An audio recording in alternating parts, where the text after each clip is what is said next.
When did I first meet him? I think, but it's all lost in sometime in the early 60s.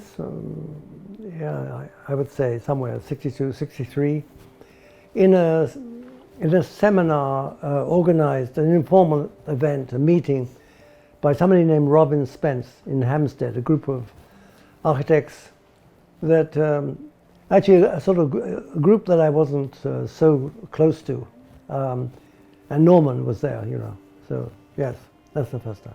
What I think that the work of Foster Associates, the work of Norman Foster, exemplifies, particular virtues, I think, to the kind of rationality that he has represented.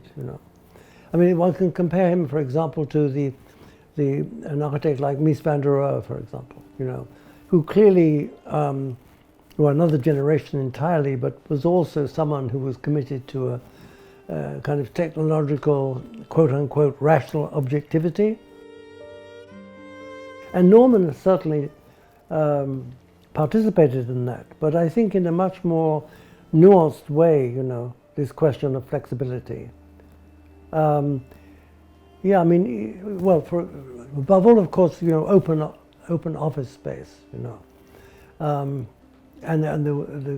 the key example there is Willis' famous Faber-Dumas insurance building in Ipswich, of the early 70s, and that building is exceptional from that point of view. The flexibility of the space, which is really modeled on late 19th, early 20th century American concepts of office space as opposed to European. And Norman really contributed in a very fundamental way to that idea, I think.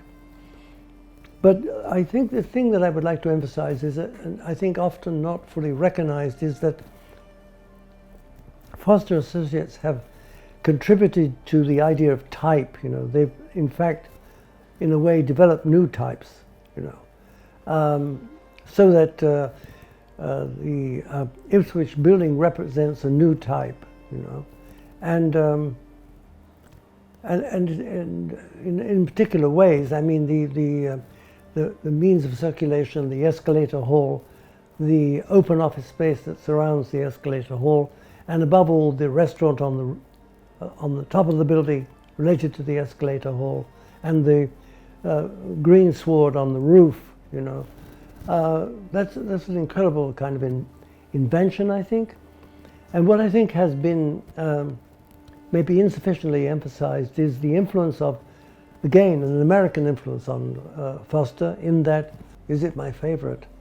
Well, in its way, I think Willis Faber-Dumas is extraordinary. Maybe that's my favorite in a way.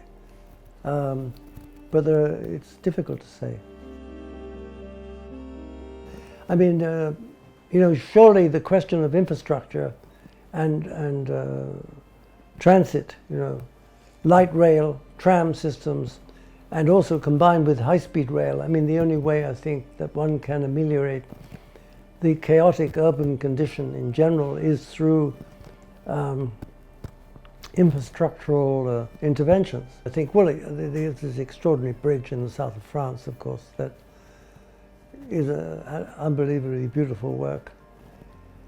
And there is, of course, the bridge across the Thames, which also I think is a brilliant work, and also brilliantly conceived in relation to the Tate Modern and St. Paul's. All of that is exceptional, I think. Also, it's a new type of bridge. So I think a new type of suspension bridge, I think one has to say. And in other, altogether, I think the Hong Kong Shanghai Bank and the Commerzbank Frankfurt are all closely related. Commerzbank, of course, has nothing to do with the Wrights-Larkin building, but is another kind of invention in which it's an equilateral triangle, basically, with the cores at the 3 points of the triangle, which enables, facilitates the idea that there will be hanging gardens, breakout spaces, that alternate around the three facades of the bank, which is also a typological invention, and also one that's been hard to follow because, of course, banks can afford to do this, but commercial office development mostly cannot. In the case of Hong Kong Shanghai Bank and the Commerzbank, devices are used to modulate the scale of the high-rise structure. I mean, that's exemplary, I think. So in terms of young architects' future practice, there are many lessons inside the Foster achievement. I mean, the most heroic, of course, is the Hong Kong and Shanghai Bank. It's just unbelievable work, the most heroic. So it's high on my list.